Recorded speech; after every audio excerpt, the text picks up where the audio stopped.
Welcome to Pyrography Made Easy. I'm Brenda. In this tutorial episode, I am going to explain how to create the short blonde hairdo.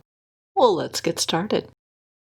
Use the shader pen tip of your choice and set the heat to get a medium tan burn result. Then burn over the pattern lines using the edge of the shader.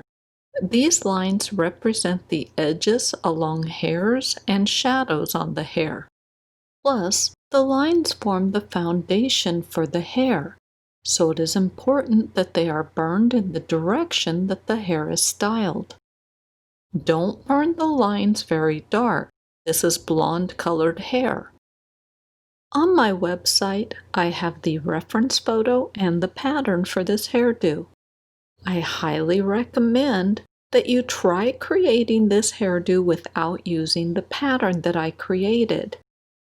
This is a fairly basic image, so it is great practice for tracing from a photo. Now use a standard pencil eraser and rub over the surface to remove any graphite. Here's how the hair looks before and after I erased the graphite. Always test your pen tip on scrap material before you begin burning. Now start burning in the shadows on the hair. Use the flat of the shader to burn wider bands of color. Use the edge of the shader to create thin shadows and further definition. I am using uniform strokes as my main burn method. Occasionally, I use some pull-away strokes. On the side of the head, where the hair is very short, I am burning single lines and zigzags. Zigzags are the burn method I use for creating short fur on animals. Really short hair has similar texture as short animal fur. Work on the dark areas of the hair first. Incorporate tonal variety so that some of the lighter burn strokes can be emphasized.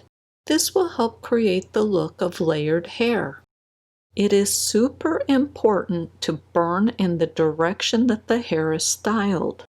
Also, burn on one clump or small group of hairs at a time. As you work, it is important to be aware of how the light strikes the hair. Along the crown or the top of the head is where the light is striking, so this should be the palest area on the head. A red circle is marking the spot I am referring to. A red arrow is pointing to the spot along the right side of the head where some of the shorter hairs stick out a bit. These hairs are lighter in color than the adjacent hair. Keep in mind that this area still needs to be darker than the top of the head. The left side of the hair is longer and a bit darker as it is not receiving direct sunlight. The last area I want to mention is the transition zone on the upper right back of the head.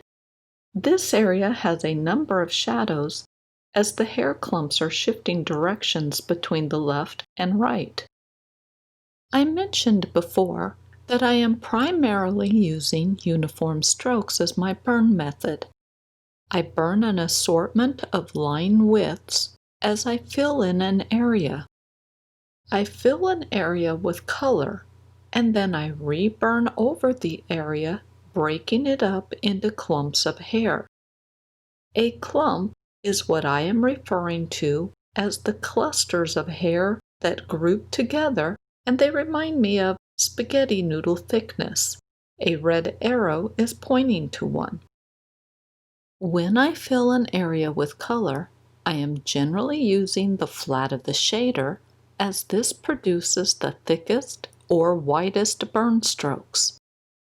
During the reburn, I increase the angle I am holding the pen so that there is less metal in contact with the surface. This reduces the width of the burn stroke. Now I create a pale clump in the area by burning darker around the area I want that clump to be. To give that clump definition, I use the edge of the shader and burn thin, darker lines. These lines represent shadows. Shadows sink down into the hair. The darker the shadow, the further down or recessed it appears. Pale or light areas appear closer on the surface of the hair. Use a white charcoal pencil and draw a circle around the highlight on top of the head. Since I'm burning on paper, white charcoal doesn't show up, so I'm using a graphite pencil. The area inside the circle, or oblong, needs to be the palest area on the head. Everything outside of that oblong should be darker. Now keep in mind, it does not need to be a lot darker.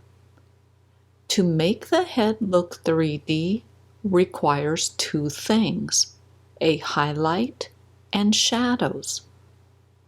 We know that the highlight is the oblong. The shadows are everything else. The shadows should get gradually darker the further from the highlight you are. The darkest overall color should be the sides of the head. I say overall darkness because the occasional dark shadowed streak on the top of the head does not count. Instead, the overall color on the sides of the head should appear several shades darker than the highlight.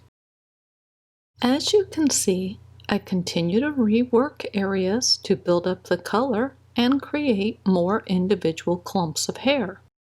I am using the reference photo as a guideline for the shape or hairstyle, but I'm not trying to replicate each and every clump on the photo. Also, I am actively working on darkening up all of the hair outside of the penciled oblong area. The process is not fast, so don't rush. Erase the pencil marks when they are no longer needed, then resume working on the hair, darkening up the color, and creating more hair clumps. I do think that as you get further into the hair clump creation process, it gets a lot easier. The more comfortable or confident you become, the less time you spend staring at the reference photo. Hopefully, you will get to the point where you allow some random clump formations to happen. As long as they are burned in the direction that the hair is styled, they will look like they fit right in.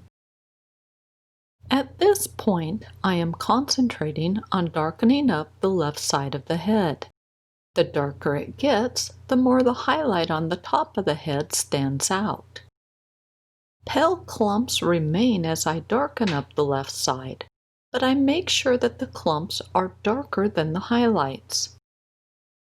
Notice how the top of the head is becoming the lightest area. Also, look at how the front of the hair is so pale that it is distracting. Time to fix that by burning over the front of the hair. There are a lot of thin hair clumps in the front. The process for creating clumps remains the same. The only noticeable difference is that I did not use the flat of the shader because the area needed thinner burn strokes. At this point, it is a matter of fine-tuning the hair. Critically look at the hair and check for problem areas. With my art, the first thing that stands out is the lack of dark shadows in the transition zone. Also, I think that the sides should be darkened up a bit more. When reburning, use the same type of burn strokes that you used when you first burned in the area. On the really short hair on the right, I use single lines and zigzag strokes. With the transition zone, I used uniform strokes and some pull-away strokes. Plus, I altered the width of the lines I burned by changing how I held the pen tip, increasing the angle reduces the amount of metal in contact with the surface, and that provides a thinner burn stroke. Well, that's it for this episode. I hope you found the information valuable.